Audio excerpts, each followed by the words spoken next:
against the Eagles. No one has ever done that against the same opposition.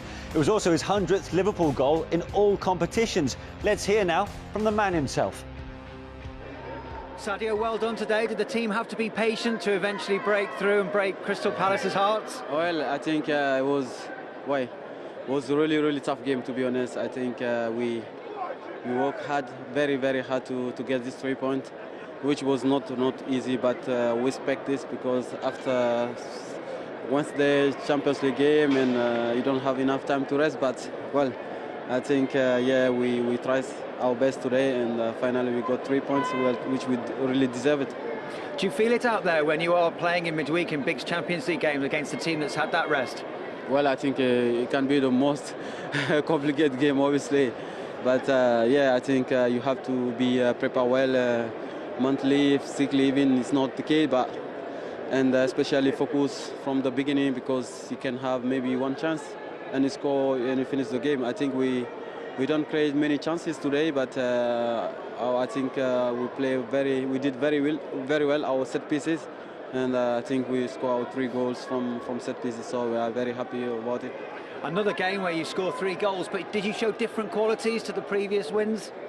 Well, I think obviously, I think they all have great qualities, to be honest, and maybe the team, how the team plays is different, but that's not the more important for us. The more important for us to create chances and to score goals and try to win the games.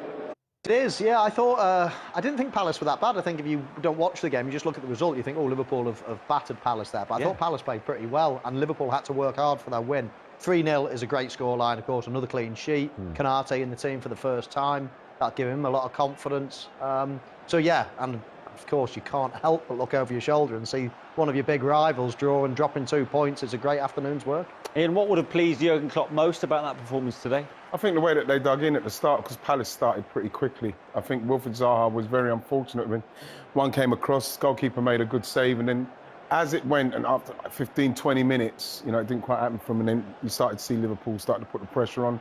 And Palace just stayed in it. I thought towards the end there as well, Hodgson had a good chance. He had a good chance, a very good chance. Thought he should have took first time when it was 1-0. And it's those kind of moments in the game where you need to take those half chances and do something, because then that puts Liverpool on the back foot. But once they got the second, it started to get more and more comfortable for them. Move that came off the training ground, Michael. I think so, Manish, yeah. Just keep your eye on Mo Salah at the back post at the minute. There's the goal scorer eventually, Sadio Mane. But Mo Salah runs from the back post and he runs around the crowd of players. That's the best view. And then his marker actually gets blocked within the group. And it's a simple tap-in in the end for Sadio Mane. He goes high. I think that's the best way, Righty. When the goalkeeper's about to slide back across, go high. Go high. You can see it there. MacArthur couldn't get round. They've obviously worked on that. It looks when you see MacArthur struggling to get round the wall. But like his reactions was fantastic there. It's incredible, isn't it? Scoring in 9 consecutive league games against the same opposition. Why is that?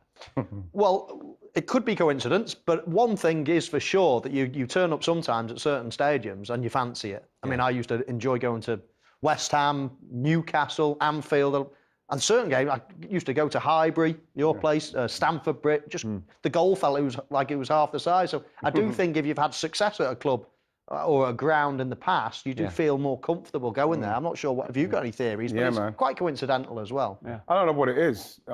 To be honest, once I got Dennis Burke out, I fancied myself at any ground. But it was always Everton for me. Everton, Southampton. I kind of nicked a couple against Villa. Yeah. Sometimes you just go and just feel good when you go there. And because you know that when you go there, you normally score, you actually go there thinking, I normally score against these. I'll see how I go. Just happens like that. So Liverpool with that 1-0 lead couldn't breathe easy. Palace continued to ask questions. That's what made Mohamed Salah's goal, Liverpool's second, all the more important, because they needed this. Yeah, they did, because like I say, Palace, we know that they wouldn't give up. We saw that against West Ham, but Riedewald there was really poor marking. He's got him. You see, he's got him here. I cannot understand why you would leave one of the most potent strikers in the game like that. You've just got to see that out. Patrick would look at that. He'd be very, very disappointed. He's got him. And then he's taking his eye off the ball. Mo Salah, obviously, very, very sharp. Look, he's moving. Riedewald's ball watching. And you can't do that. You can't do that against that calibre of striker. You'll be running. Fair play to Mo Salah. First goal he creates by making a great run to the near post off a set piece, and then the second one he's running to the far post. And both occasions he's losing his marker, which is not easy to do. That's a super goal. Because he's going, but you know the thing with this one, Michael, he's going backwards on his heels. Look, bam, to hit that when you're going. Look at him. What he's going backwards, and now he's got to steady himself. That's top quality technique. I'm pleased for him, Keita. I really want to see him do well, because you keep giving him another chance. In my mind, I keep giving another chance. I keep saying, right, come on, this is your time now. He's not had a real clear run for Liverpool, injuries, things like that. Yeah. I've seen him before playing for Leipzig, being brilliant. I'm desperate to see him do so well, but he is being a slow burner at the minute, so he's got to do more of that. Yeah, and with Manchester City dropping points, it means that Liverpool go 3 points clear at this early stage, of course. I mean, something we mentioned at the top of the programme. Do they continue to go under the radar here, Liverpool? Well, now they're sat at the top of the table, maybe that's only for for a few sure, hours, then they won't be under the radar. When you ask Pep Guardiola and Ole Gunnar Solskjaer, managers like that, then they won't be under the radar. I just think for the fans, for us talking on this show and things like that, we're always talking about the new signing, the excitement of other people, and Liverpool haven't done that. They've kept their squad and they've got everyone fit again, which is important for them. Manchester United's shock Champions League defeat to Swiss champions Young Boys has already ratcheted up the pressure on Ole Gunnar Solskjaer despite an impressive start to the Premier League season. A star-studded side including Cristiano Ronaldo plus £100 million worth, $138 million, of new signings in Raphael Varane and Jadon Sancho slipped to an embarrassing 2-1 loss in Bern. United took the lead in Tuesday's opening Group F encounter in Switzerland, but plans went awry after the dismissal of Aaron Wan-Bissaka, with Jesse Lingard's errant backpass gifting the hosts a winner in time added on. Despite individual errors from his men, it was Solskjaer left in the firing line, with his in-game management once more coming under the microscope. Ronaldo has hit the ground running since his return to the club from Juventus, scoring 3 goals in 2 games.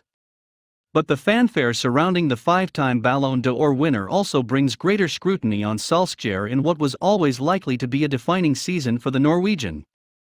The 48-year-old manager was handed a new 3-year contract in July, reward for the progress United have made in the 3 years since he replaced Jose Mourinho.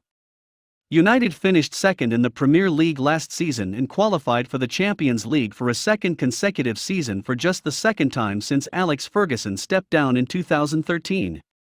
But Solskjaer, who won multiple trophies during his time as a player at Old Trafford, is yet to win silverware as United manager despite several near misses. Given the talent now at his disposal, even a League Cup or FA Cup win might not be enough to save his job if United do not mount a serious challenge for the Premier League or Champions League. Former United striker Louis Saha said the club could afford the defeat in Switzerland because they have a chance to recover, but he believes Solskjaer will have less room for maneuver this season because of the strength of his squad. "I do think that he will be questioned faster because the team doesn't have any weaknesses," he said. "For me, it is a very strong side.